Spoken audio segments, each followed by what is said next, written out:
Matin Première. L'invité du 7-9. Oui, ce matin, notre invité, c'est donc Christos Doulkiridis, secrétaire d'État au logement de la région bruxelloise. Bertrand, on commence par un coup d'œil sur les finances. Oui, les finances bruxelloises qui ne sont pas si mauvaises que ça. Bonjour Christos Doulkiridis. Bonjour Bertrand. Enfin, c'est ce qu'on verra aujourd'hui puisque la région bruxelloise va présenter son budget. Et selon l'Écho notamment, elle présenterait un boni de 6 millions d'euros. Bruxelles est une région sauvée des eaux ? D'abord, le budget n'est pas encore adopté, puisqu'on a un gouvernement juste après. C'est pour ça que j'ai mis du conditionnel. Oui, voilà, vous avez bien fait. Bruxelles n'est pas sauvée des eaux en tant que telle. Effectivement, il y a eu un refinancement qui a eu lieu, on en a suffisamment parlé, et c'était extrêmement important, parce que c'était pas un financement pour donner plus d'argent à Bruxelles qu'aux autres régions, c'était un financement pour faire en sorte de corriger le sous-financement dont a été victime Bruxelles durant de très nombreuses années. Ça nous permet, cette année, de réaliser, de joindre finalement les autres entités dans leur objectif de pouvoir présenter des budgets à l'équilibre. Ça, c'est la première préoccupation.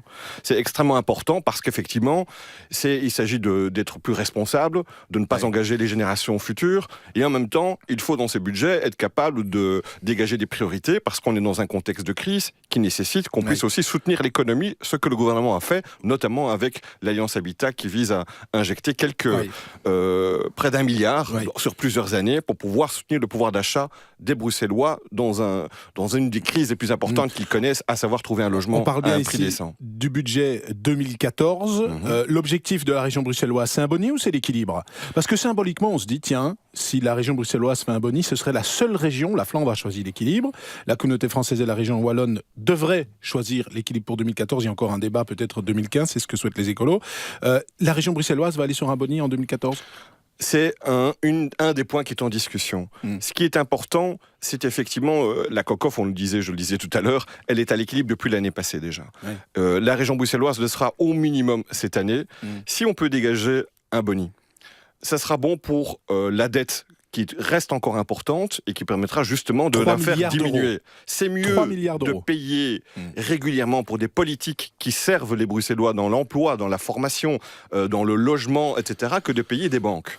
Donc, c'est de la bonne gouvernance. Si en plus, ça peut permettre, dans un équilibre global, à d'autres institutions qui portent des politiques très importantes aussi pour les Bruxellois, de pouvoir être un peu soulagés dans cet effort, je pense que ce sera encore positif. C'est le cas de la communauté française et de la région wallonne qui sont en conclave budgétaire aujourd'hui à Namur et qui espèrent boucler également leur budget.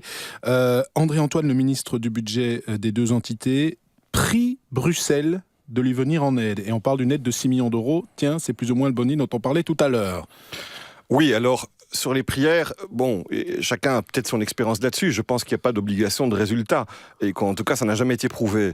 Maintenant, je l'ai dit, en tant que politique bruxellois, je pense que souvent, en fait, quand on fait de la politique, on a le nez dedans, on travaille énormément d'heures, et finalement, on en vient à défendre des institutions plutôt qu'à défendre des politiques.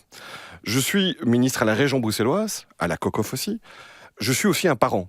Je viens d'avoir un petit bébé, donc j'ai des enfants, des belles-filles qui entrent à l'université et une belle-fille qui est encore dans l'enseignement secondaire. Je suis un ministre, mais je suis aussi un parent. Et je sais l'importance que représente pour énormément de familles la qualité des crèches. Les enfants, une de mes belles-filles va rentrer dans une école pour devenir institutrice.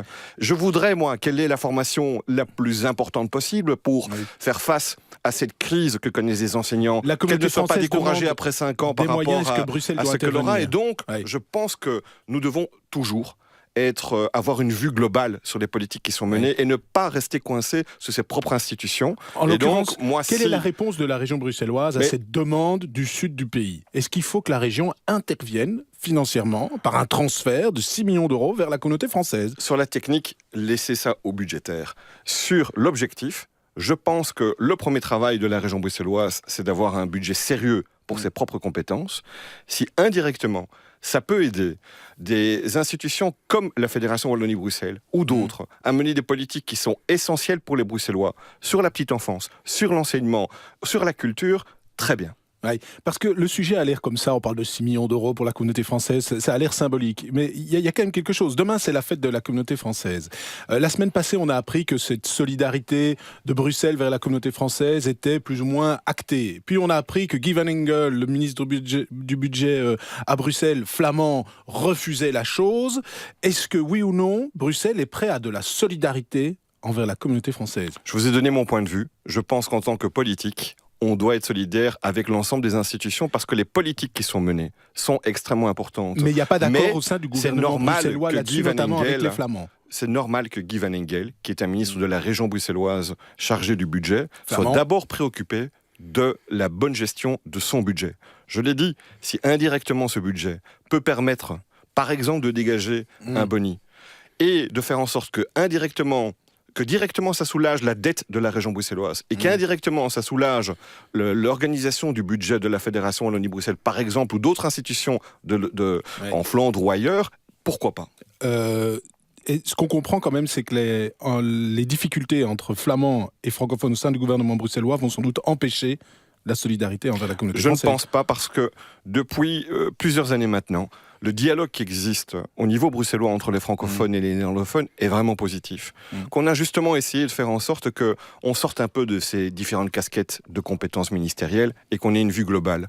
On sait que plus les politiques, ceux qui sont compétents au fédéral, ou à la communauté, dans les deux communautés, en Flandre et du côté francophone, sont bien financés, plus les Bruxellois aussi auront des compétences dans leur vie quotidienne qui seront bien gérées aussi. Donc, je ne crois pas qu'il faille rajouter des tensions dans un gouvernement, justement, qui fonctionne plutôt bien, qui est capable de dégager des accords et qui ne s'enferme pas dans des querelles ni linguistiques ni autres depuis le début de la législature. Alors, créer 6 000 logements par an, dont 20% financés par le privé. Les chiffres, Par le public. Par le public, pardon, excusez-moi. Le reste par le privé. C'est l'objectif affiché par le gouvernement bruxellois. L'opposition MR dénonce un effet d'annonce, alors que les précédentes annonces de création de logements ne seraient même pas honorées. Mais je comprends que quand on est dans l'opposition, on fait ce travail d'opposition. Je laisse ça aux MR. Ils ont raison ou pas Je sur vais les dire, chiffres? mais non, je voudrais vous dire les chiffres tels qu'ils ont été réellement adoptés.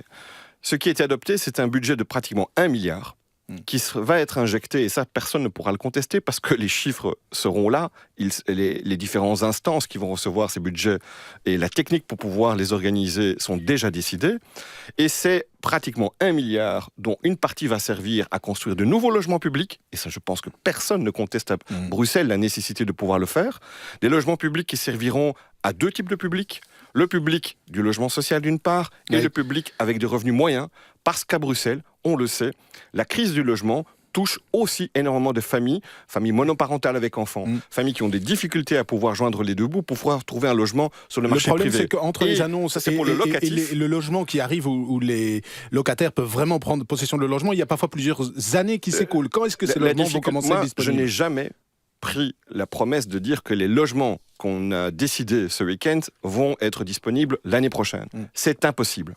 On est en train de terminer les programmes qui ont été réglés et qui ont été adoptés il y a plusieurs années maintenant. Mais on ne peut pas en même temps reprocher, comme on l'a fait auparavant à juste titre, aux politiques, de ne pas prendre les devants, de ne pas être dans la prospective, de ne pas prévoir l'avenir et ne pas prendre les décisions telles qu'on les a prises aujourd'hui. Ce qui est essentiel, c'est que nous allons poursuivre le programme. Et c'est vrai que ça prend pratiquement 4 ans entre le moment où on décide de construire un logement et le moment où ces logements sont disponibles. Donc, on est en train de boucler le programme précédent. Et la décision qu'on a prise aujourd'hui va permettre de faire en sorte que dans les années qui viennent, on n'aura pas perdu de temps pour voir émerger les logements qui sont attendus et qui vont permettre à de nombreuses familles effectivement de pouvoir trouver un logement à un prix décent. D'autant que dans le milliard, il n'y a pas seulement de la rénovation, il y a aussi des bâtiments qui seront vendus.